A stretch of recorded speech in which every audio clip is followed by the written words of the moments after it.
নারী কেবল দেহ নয়, সে ইতিহাসের নীরব আগ্নেয়গিরি, যার ভেতরে চাপা থাকে সহস্র বছরের না বলা জ্বালা।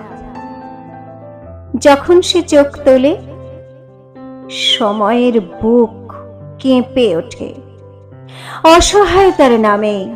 যারা তাকে আবৃত করতে চেয়েছিল, তাদের হাত ফসকে বেরিয়ে এসেছে তার অগ্নিশিখা।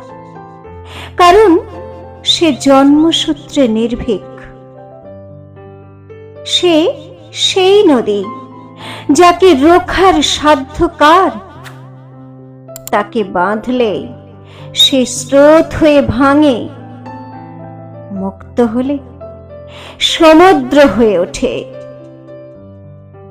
নারী মানে অদম্য লড়াই, অভেদ্য শক্তি, নিঃশব্দ সহনশীলতা এবং অগ্নিকুণ্ডের মতো এক আলো, যা পড়ে থাকা মানুষকেও পুনর্জন্ম দেয়।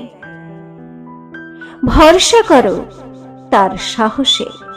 সে চাইলে পরিবার গড়ে, চাইলে রাজ্য বদলায়, চাইলে নিজের ছাই থেকে ফিনিক্স হয়ে জেগে ওঠে। নারী শুধু শক্তিধারী নয়, শক্তির উৎস, শক্তির ভাষা, শক্তির প্রথম নাম।